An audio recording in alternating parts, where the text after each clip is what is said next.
If I could have your attention, please. Joining us for our first media availability here at Kansas Speedway is Joey Logano, driver of the number 22 Shell Pennzoil Ford for Team Penske. Joey, first off, congratulations again on the win last week at Charlotte. Obviously, win and you're into the eliminator round, so some of the pressure is off, but you are the defending race winner of this fall race here last year, so certainly in a good position to play the spoiler for some of these other guys or something of that nature. Just talk a little bit about your approach to this weekend and if that changes at all with the win under your belt. It makes us feel a lot better. I was sitting at the house, it was Monday night, and I was watching Race Hub. And I was like, man, this feels great. I'm like, everyone else is stressed out in this garage except us right now. And that's something to be proud of and something that we need to take advantage of. That stress will wear a lot of teams out, as we've seen. So right now it's an important time for us to take these next 2 weeks, enjoy them. We still go out there and try to win the race. This is one of our best racetracks, maybe our best racetrack here in the last couple of years. So we want to go, keep that roll going here and try to get another win. As far as where it puts us, we're proud of that. We probably don't have to worry about Talladega, and we'll just keep pushing hard here. And certainly that also frees you up to do some great stuff off the track. Talk a little bit about your trip down to South Carolina this week to pitch in with some of the relief efforts for the people suffering from the effects of that flooding down there. Yeah, we drove down there yesterday morning with Jeremy and my wife and Shelly, my foundation director, and really just wanted to check it out and see what was going on. Obviously the Joey Logano Foundation's mission is second chances, and there's a lot of areas down there for people that need a second chance. After seeing it, it's always heart touching for sure, because the media only shows so much or what they want to show a lot of times, and to see it in person and talk to some of the victims. There's a lot of people that don't have flood insurance there. They weren't really expecting this, and you see what it's wiped out, and it's kind of wiped out everything they got, and then you're starting from scratch again. So the foundation donated $50,000 to 3 of the charities down there that are helping rebuild the city and helping, with some food to keep everyone, where they, at least it's not fixing everything, but at least it's helping them some. And, we visit a lot with the Salvation Army and Red Cross and United Way, and seeing a lot of the work they've been doing down there. But it's incredible, not only the flooding part and what it did to a lot of people's homes, but what it did to their fresh water system, and how it kind of wiped that out, and the struggles that put them in there. So it's incredible. I think the important part of all this, and one of the main reasons why I went down there, is to keep awareness on what they're doing there. It seems like it's natural, but it happens to all of us. After a couple of weeks, we forget about it. But the people that live there, they can't forget about it. Their life has changed, and the most we can do to help them and is to go down there and say hey, and and try to like I said, keep that awareness on them, because in another week or so, no one's going to talk about it anymore. They're not going to get the help that they need or deserve down there. So the least we can do is just to keep that ball rolling down there. Certainly an impactful trip, and I'm sure it went a long way with those folks down there. We'll go ahead and open it up to questions in the room. If you have one, please raise your hand. We'll get you a wireless mic. State your name and affiliation. We'll start right here on the left side with Mike and Jared. We'll work our way across the room. Thanks. Right there. Mike Embry, USA Today. You are in a really big comfort zone these next couple of weeks. Your teammate, not so much. And I know your priorities are 22, but how much of an assistance can you be to Brad over these next couple of weeks trying to help out there? As much as we normally are. That doesn't really change in our situation, especially this weekend in Kansas, right? Team Penske, as you well know, we work really good together. The drivers do, teams do. We're very tight-knit. We're a great team. That's not going to change, nor will it change in the future all the way to Homestead. That'll always be there. The way we work together, both on and off the racetrack, that's not going to change. So I don't see us doing much. You can't do much more. There's only so much we can do, but we'll work together the best we can. Obviously, it's our goal to have both our cars in Homestead racing for a championship. That's that's Roger's goal. And if he's your boss, you listen to what his goals are and you try to make those happen. Yeah, Jared Turner, FoxSports.com. A couple things, Joey. I wanted to ask you about your sort of initial impressions with the 2016 rules package, whether or not you think it's been adequately tested. And then secondly, I wanted to just find out what your impressions are of Chris Buescher this year and what he's been able to accomplish over in the Xfinity Series. Yeah, to answer your first part of your questions there about the 2016 rules package, great. I think that's exactly what we want. I think all the drivers have always wanted less downforce on the cars. I think there's been some great tests this year as far as race conditions. Darlington, Kentucky. We've seen, I feel like, a huge improvement in racing at those two racetracks. Darlington has been a racetrack in the past that's been kind of a tough racetrack to see a great race, and this year is one of the best races we had all year, and the only thing that's different is the rules package, right? So, and a softer tire to go along with it. Heck yeah, perfect, right? What else do you need to hear? It's obviously the right direction after that. So I'm excited to see where that's going to go. It's a lot of fun for the drivers. It's a lot easier to be behind another car and be able to race them and pass them and stuff like that. So that's good. That's the right direction. I'm not against going more someday, but this is a great step to see, where it takes us next year. I think it'll be a lot of fun to be a part of it. To answer your second part about Chris Buescher, obviously doing a great job over there, leading points in Xfinity.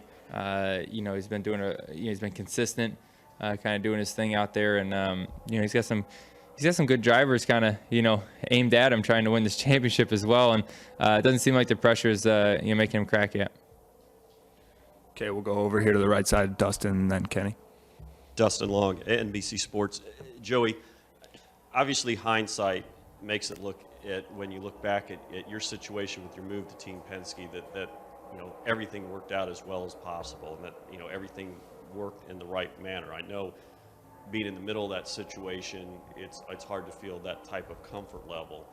But when you look back at how you reacted, how you handled, how things have worked out, and obviously there's no guarantee it does it the same way again, how have you learned to handle challenges? How have you learned to kind of address those things and kind of grow from that situation with how strong everything has turned out, when I know for a while you said that you didn't know what was going to happen? Yeah, well, I'd say as I've gotten older and learned more about life, challenges are opportunities to do something great, and you should look forward to challenges in your life. Those are a lot of fun, and sometimes they may not go the way you want them to. That's why it's a challenge, right?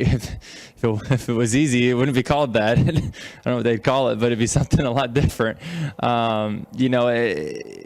This whole racing's a tough sport, right? Any professional sport's a tough sport. You're going up against the best in whatever that is. If it's baseball, you're going against the best, and if it's NASCAR racing, all of us have gone through the ranks and have done what we had to do to get here, and now we're all racing against the best, and it's hard. It's not going to be easy, and it's not like you're in this sport. It seems like you're good one week, and the next week you can be completely different. So always pushing forward and all that. But I guess the way I've handled it as I've gotten older, I've just kind of learned that you keep your head down, you keep digging, you never quit, obviously. But I've learned to really love challenges in my life and making them an opportunity.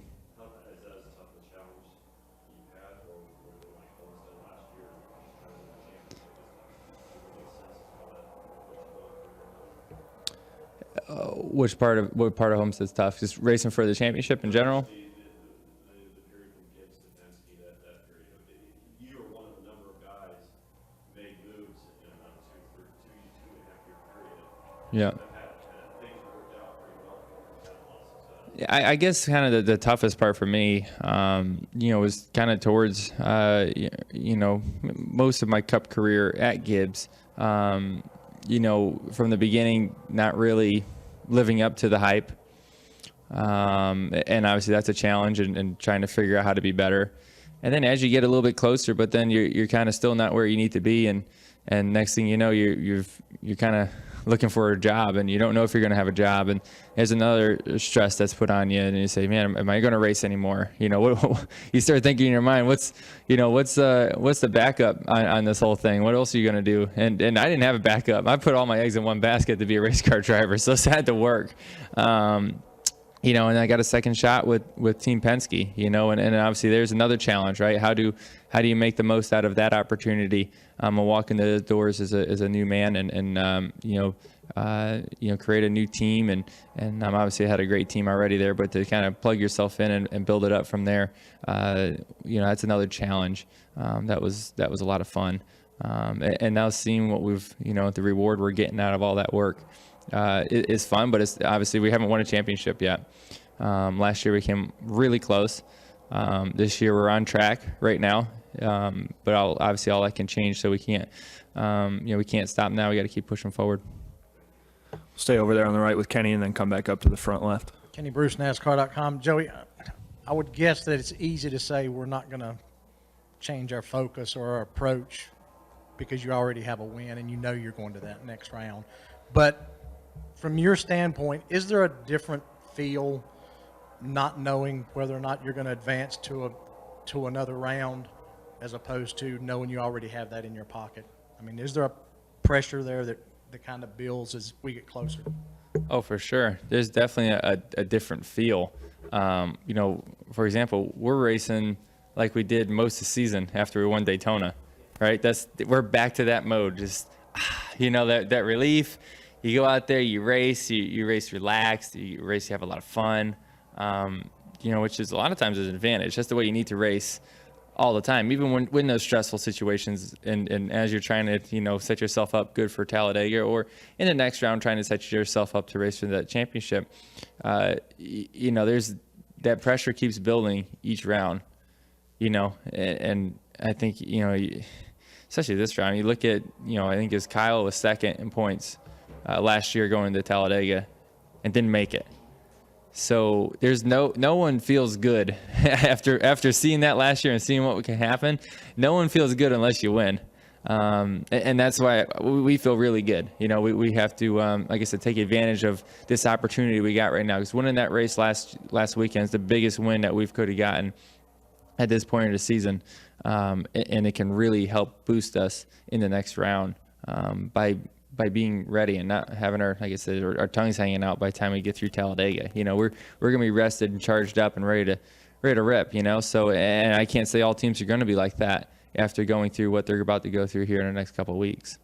Would you do anything different at Talladega? If I didn't have a win, I'd have to race different. Yes, I would. And it's hard to say what that right strategy is. It would depend on what your situation is going into that race. And the one thing I have learned about Talladega, though, is there's no safe place. I've been crash running second. I've been crash running 30th. So where do you go? There's nowhere good to go. So I think that's why everyone gets so stressed out about it, because it's just so much unknowns. And that's why I've been saying, and everyone's been saying, is Charlotte and Kansas could be the two most important races in this whole chase. All right, we'll come back up here to the front left. Couple questions. First, what clicked for you at this track? Because you hadn't finished better than 15th, and then the last 4 times you've been here, you've been top 5 every time. So, I mean, it can't be as simple as a repave, because even the first couple races after the repave, you struggled here. So what clicked finally for you here? That's a good point. Huh. There's for some reason, it's been a racetrack that's been really good for us here the last, couple years. I look at, just kind of, us being with Team Penske and kind of growing that notebook and knowing what we need to do. I think this is a racetrack that's similar to Michigan, smooth, fast, through the corners. Michigan's been a very good racetrack for our team. So what we've learned there, we can really transfer a lot of it over here. I think it fits my style, which is good. I don't have to really. Some racetracks, you got to go outside your box to find speed as a driver. Go outside of what you would feel natural doing to find speed in your car. For here, it's just kind of is self-explanatory to me. It just happens. You know, as far as feeling or knowing inside the car what I have to do. And then obviously trying to look for that feel that we know we need to have. So I think once you kind of get an idea of that, then you can always work towards that in practice and be decent in the race. And I also want to ask, growing up, did you look up to Jeff Gordon? I mean, you're one of the younger guys, and has it hit guys in the garage? I mean, after this weekend, he's down to his last 5 races. Yeah, it's incredible, actually. Think about it. And, you know, he's been doing this for so long. And, you know, I was a huge Jeff Gordon fan when I was a kid. That was my favorite race car driver. And I think that's about every kid's my age. That was their favorite race car driver at one point, just because he was the young guy out there, right? And that's why, you know, everyone, and he was winning a ton of races, so he's easy to root for. You know, and I had all the, you know, Jeff Gordon stuff, and I had the jacket and the cars and all. I thought it was cool. And, you know, to obviously race against him, it's been incredible. You know, it's a dream come true. You know, and I'm fortunate enough to say that I've raced against him, raced him for wins and stuff like that. That's a lot of fun. And, you know, he obviously will still be around the sport a lot doing the stuff with Fox next year. But, you know, I think, you know, it's kind of hard to put into words what it's like racing against him and kind of knowing that he's coming to the end of his career. We're kind of living through a historic moment. In a way, these next few races and really this whole year. And I think everyone's realized that. Everyone's done a great job. Every time I go to the racetracks, you see 24 stuff everywhere on the racetrack or fans and, you know, on the tickets and all. You constantly see it. So I think everyone's doing a great job on, you know, saluting him on his farewell tour, which is pretty cool. All right, Joey, thank you very much for joining us here. Good luck the rest of the weekend. Great. Thanks, guys.